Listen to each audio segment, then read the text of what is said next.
I'm Jane Lee, and this is Campaign Catchup, bringing you the top news and analysis about the election right up until polling day. It's Monday, the 2nd of May.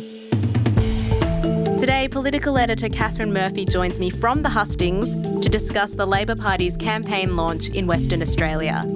But first, here's what happened today. Opposition leader Anthony Albanese was in the marginal LNP seat of Brisbane in Queensland. He received applause and cheers from onlookers at his daily press conference before joining the Labor Day march. Labor has pledged to introduce a $329 million housing scheme if it's elected.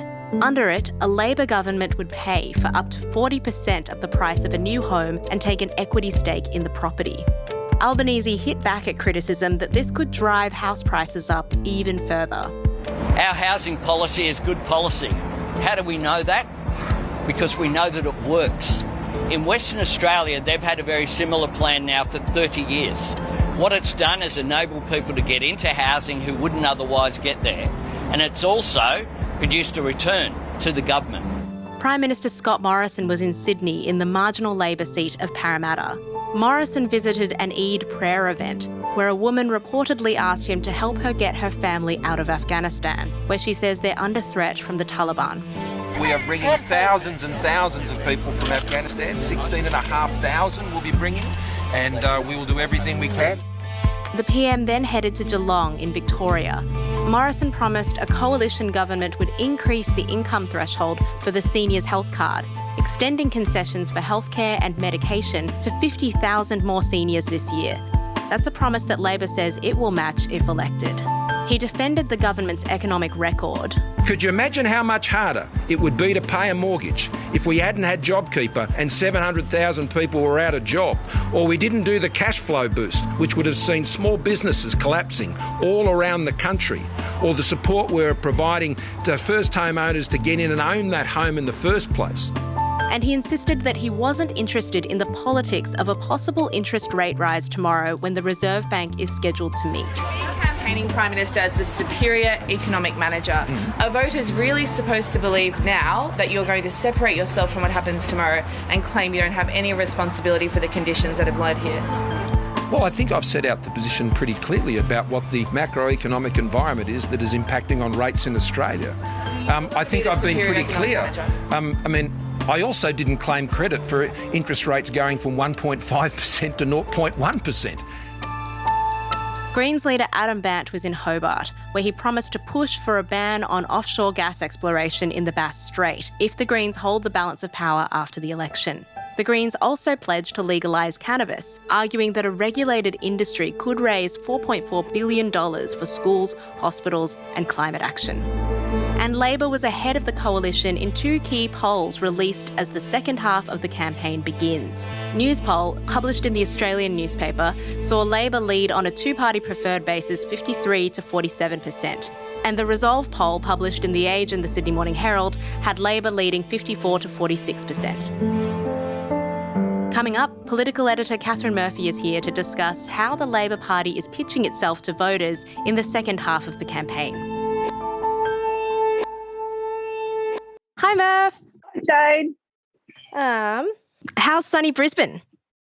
It is sunny and not too horrendously hot, which it often is here. If people can hear a bit of background noise, sorry guys, we are just literally on the side of a road in Brisbane recording this. Yeah. You were at Labor's campaign launch yesterday in Perth in WA.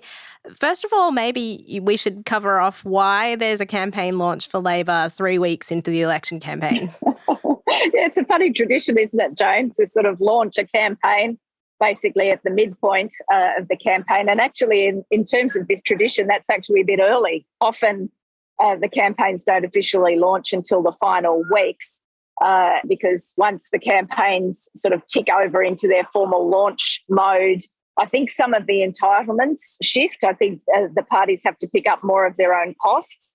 So basically, the campaign launches are pushed back in order to get over that transition, if that makes sense, from when they're a government and an opposition to when they're sort of two equal parties contesting for the prime ministership at a particular date, right?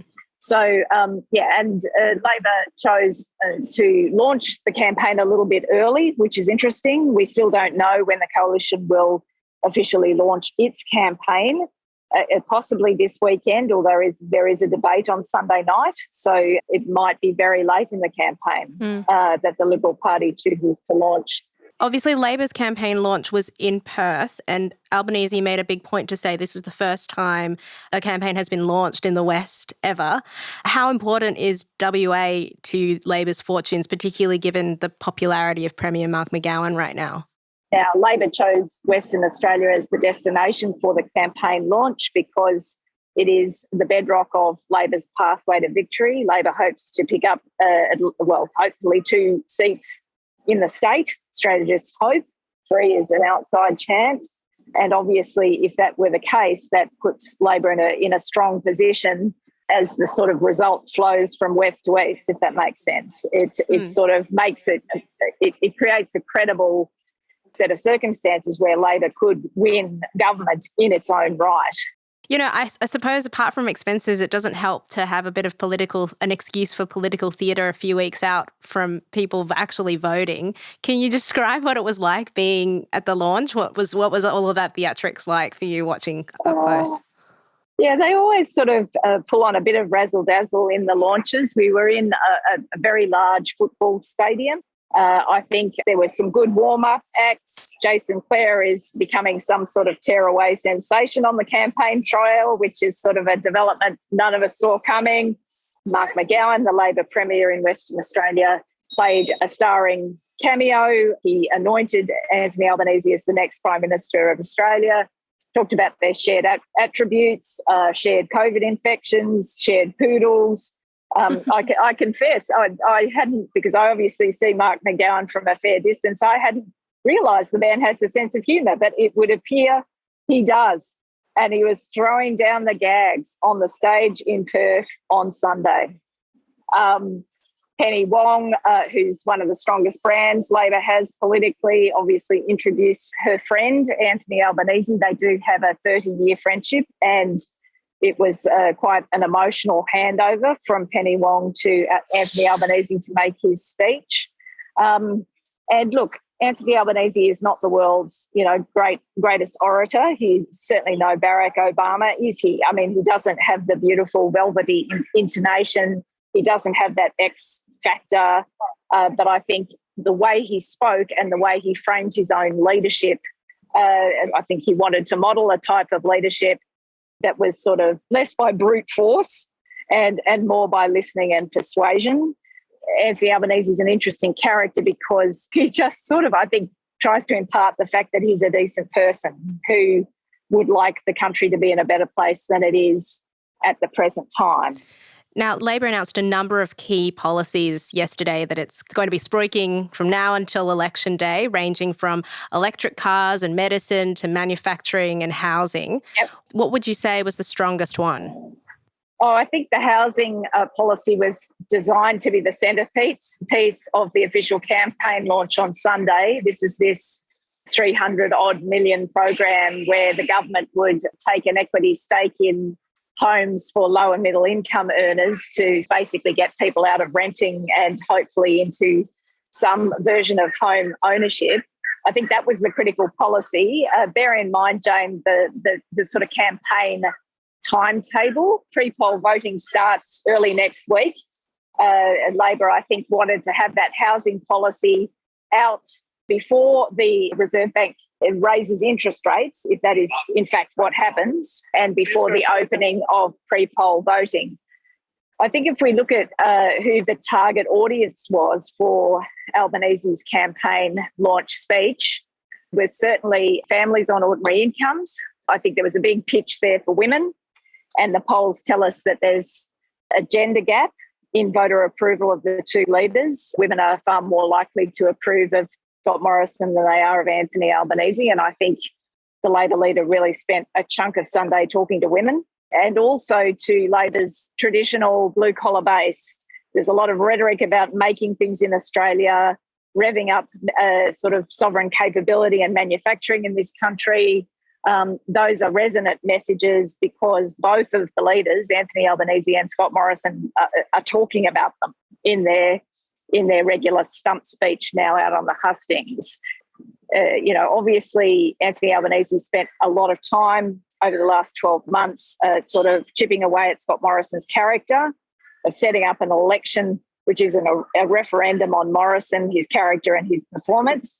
But in order to change a government, an opposition has to give voters a call to action. An opposition has to tell voters how it will be different and in relatively concrete ways. And again, that was the purpose of Sunday's launch. You're in Brisbane with Albanese now, Murph. How do you think Labor's positioned at this point? We're halfway through the campaign. And also, what needs to happen electorally for the party to win the election? Basically now, Jane, we sort of saw this acceleration start to happen over late last week and the weekend.